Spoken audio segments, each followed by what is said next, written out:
Well, I haven't posted a video in such a long time. Shop's a mess. Been working on a deck, and it's almost November. Time to go after some of these guys.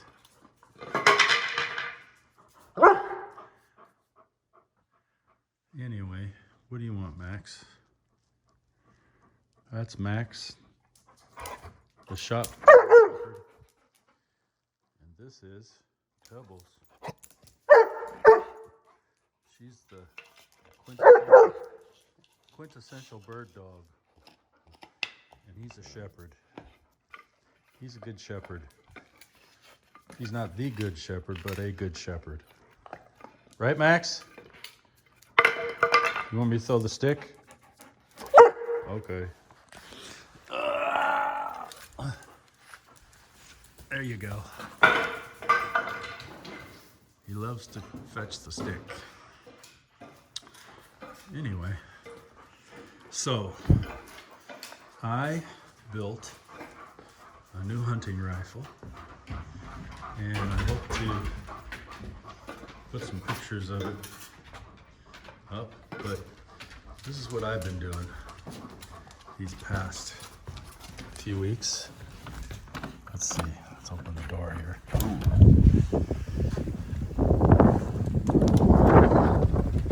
Deck. My new deck. Kind of wraps around. Maybe another 12, 15 feet on both sides like this. I can't see my screen because there's so much sun out here washing it away, so I don't know what I'm getting here. But it's a big long deck. It's almost 80 feet long one way. Comes out 12 feet from the house. Right now I'm working on the railing system. Once I get the rails up, we'll trim the floor joists, and trim it out, and we'll be done with the deck.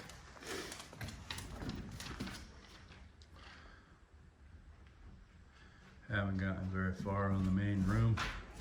This is going to be the kitchen. My desk and office over there, one office at least. On the main floor, the master bedroom with a bathroom, walk-in closet. Not a very big bedroom, but big enough. Excuse me. Master bathroom. It's going to have separate shower room back there, and then powder room, toilet and sink. Vanity deck, that kind of stuff, with a door leading from the master bath or bedroom into the master bath. And then we have the entrance to the basement, which is going to be a finished basement with 2 bedrooms, room enough for a pool table, poker table, and a bathroom down there. And this is going to kind of act as its awning walkout basement. This is going to be the living quarters. And then this is where I'm going to spend a lot of my time organizing my tools and working with wood and metal. You guys have already seen well, maybe you haven't. I haven't published any of my gunsmithing videos because YouTube is, afraid of guns. This is my welding table. A big MIG welder here. And my mini little machine shop. I have a little Chinese, kind of bigger than a mini lathe. It's kind of a mid-sized lathe.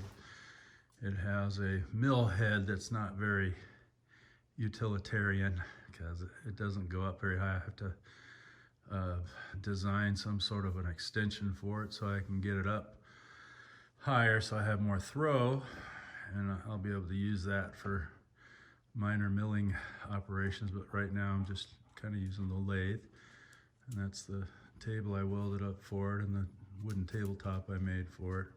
Trying to get this area organized for machining and that kind of stuff.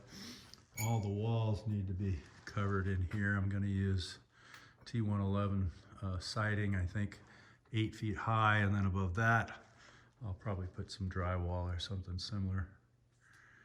And that's my little hobby farm tractor. Use it for grading and mowing and that kind of stuff. And then I have the Swiss Army knife version of a tractor over there. It's 35 horsepower. It's got a Kubota diesel engine in it, and it's called a Ventrac, and it's got all kinds of attachments. I have like 3 so far.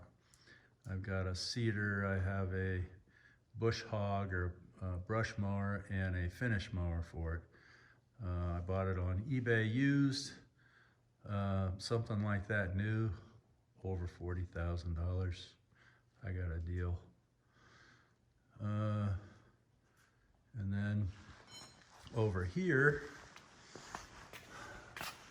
this is a big trailer I used to haul those 2 tractors back from the Pittsburgh area in Ohio.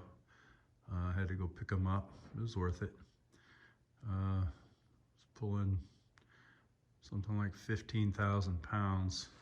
My truck's rated to pull 20,000 pounds. And then I got, oh, this is my little TIG welder. Actually, it's a 3-in-1 machine. It does TIG, MIG, no, I think TIG, stick welding, and it's a plasma cutter. So those 3 things. I think it does AC and DC TIG. This is my mill.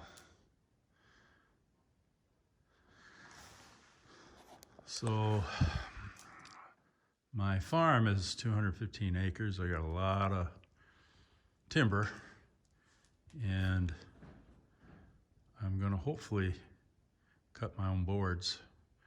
This is a sawmill that comes out of Canada, and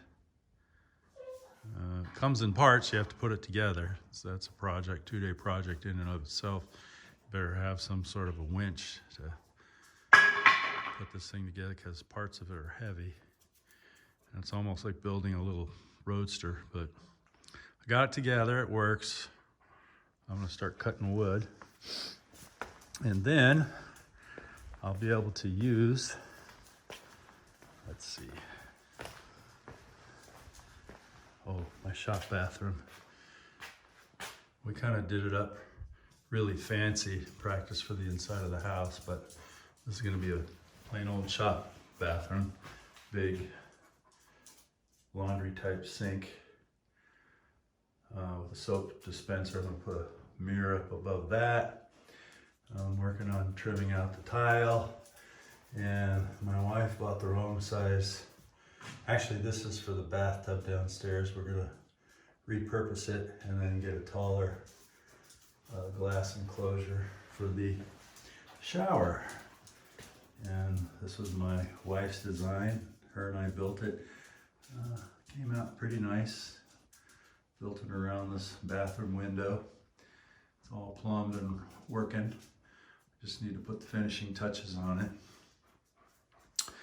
So, a little closet back here. Anyway, this is what I want to show you.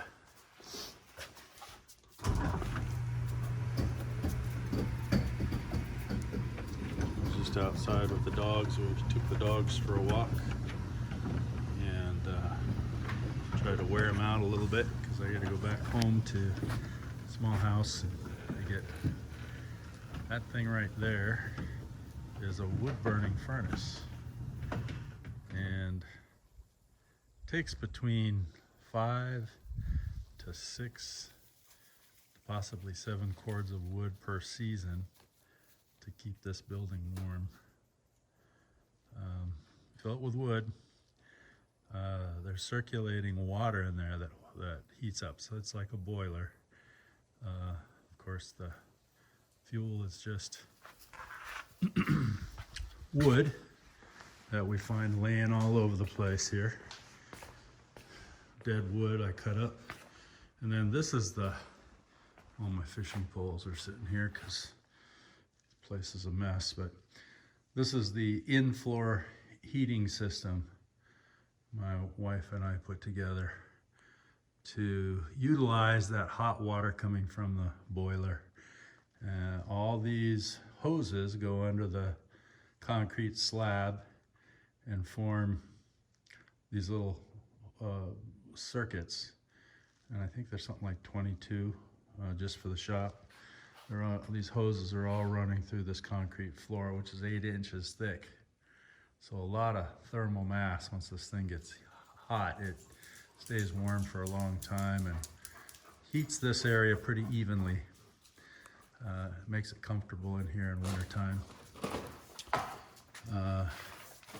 So there's some booster pumps in there. There's a electronic three-way valve that works on a solenoid with the thermostat, which adjusts the heat essentially in here. And that's the brains of the box up there that switches the three-way switch on and off. So when it gets too hot, the water gets diverted right back to the furnace, stays warm in there, and then when it calls for water, it switches that three-way valve, and then these circuits get full of hot water that circulate until they cool down, transfer their heat into the floor. I have that same kind of thing going on inside the house. Anyway, it's going to be a short video. Reason why I haven't been posting much. Kind of do this in my off time, and there's just a lot to do. But I think once I get the railing up on the deck out there, I'll start doing some shop projects, and I will definitely film those. I'll show you my process for organizing this and making it a fun, livable space so that I can work in retirement. He wants me to throw a stick. Okay, you want me to throw the stick? Do you want me to throw the stick? Okay. Watch yourself. Good boy. Oh, he loves to fetch sticks. Okay, well that's it. Oh, one other thing. This is gonna be a YouTube project. I'm going to make a mount for a friend's European deer mount, deer skull, whatever you want to call it. Turned out really nice. Boiled the head, picked off all the dead parts. Was able to save the nasal bones. The nasal bones have to be glued back onto the nose because I boiled it so much they just fell off. But I don't think it'll be a problem putting those back on. That's a good sized little young buck that he shot. But I'm going to make a mount for it, and I'm going to use this laser that I bought to kind of customize it, and I'll make a project video for YouTube. Anyways, that's it. Have a good day, stay safe, and always try to get some time in your garage, because especially if you're male and an old guy like me, because life is short.